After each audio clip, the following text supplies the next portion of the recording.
Today, on NA 4 Period News, the devastation of America's napalm and Agent Orange bombs in the Vietnam War, and their infinitely worse counterparts used in today's wars in the Middle East under war crimes. The big difference between media coverage during the Vietnam War and American wars in the Middle East. Plus, anti-war protests and rallies across America, happening far too coincidentally during the Vietnam War and today. All this right here on NA 4 Period News. During the Vietnam War, U.S. planes dropped the gel-like gasoline-based napalm bombs and excessively sprayed the toxic herbicide Agent Orange over the jungles of Vietnam, leaving both the surrounding environment and unsuspecting villages in ruins, and terribly wounding and deforming innocent civilians. These substances led to an increase in cancer rates and deformities amongst these civilians and American veterans. But can you imagine how toxic another substance would have to be in order to cause 10 times these rates, with a disturbing 56% of these rates being children? Fatima is 3 years old. She has mental retardation, is unable to see, speak or hear. Her tiny frame is burdened with 2 heads, and the story of her birth is just as bizarre as her body.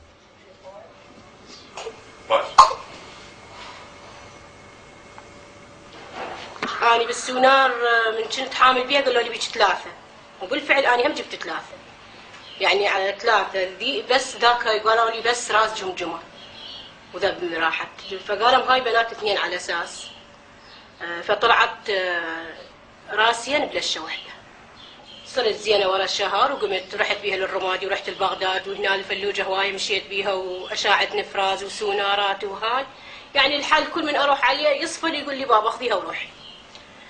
زين الأطباء ما قالوا شنو السبب اللي صار؟ الأطباء كلها قالوا لي سببها من ضربة الفسفور من الحرب وجاي، يعني هم سألوني قبل عندك أطفال؟ قلت لي عندي 5.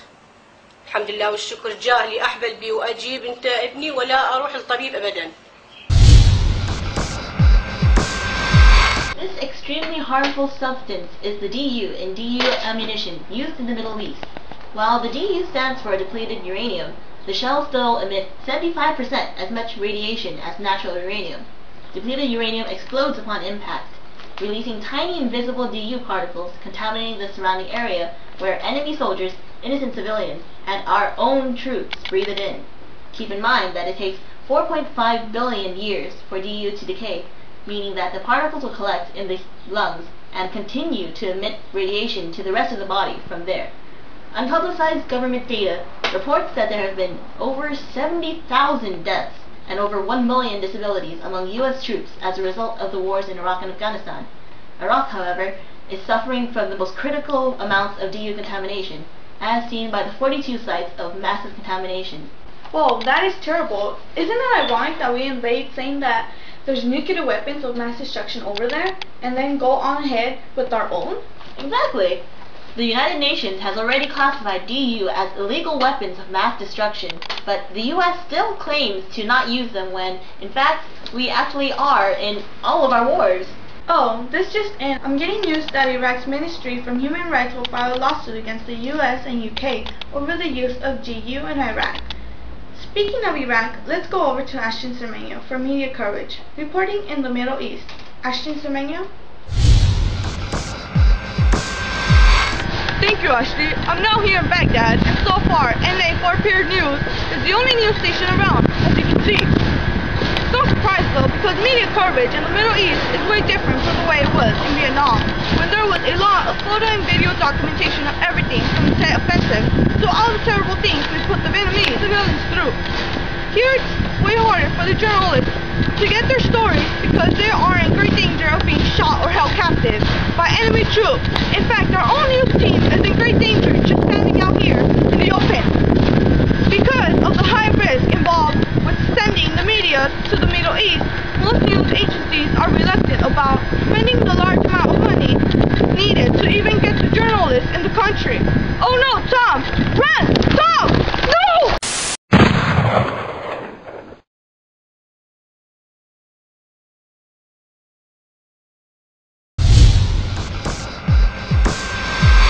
During the Vietnam War, the anti-war movement had blown up so much that policemen even used violence to disperse crowds of hippies and flower children. Out of all the demonstrations throughout the nation, the 1970 March on the Pentagon, May 9th, was the biggest, with over 100,000 people marching to Washington, D.C., only to protest peacefully.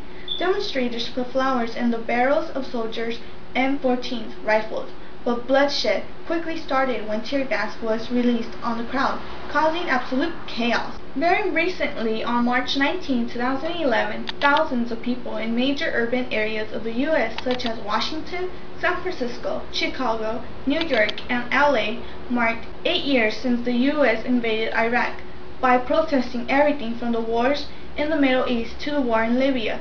These large-scale protests stayed peaceful with the attendance of several thousands in each area. The one in Los Angeles, for instance, had an attendance of around 4,000 people. New York protesters shouted phrases like 24/7 education, no more war and occupation, and 1, 2, 3, 4, we don't want your bloody war, 5, 6, 7, 8, stop the killing, stop the hate.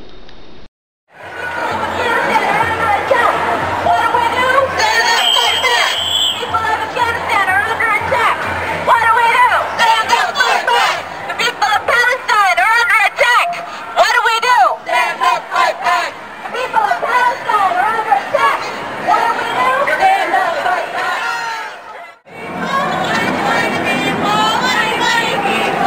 Fighting for justice, fighting for justice, and liberation. Everywhere we go,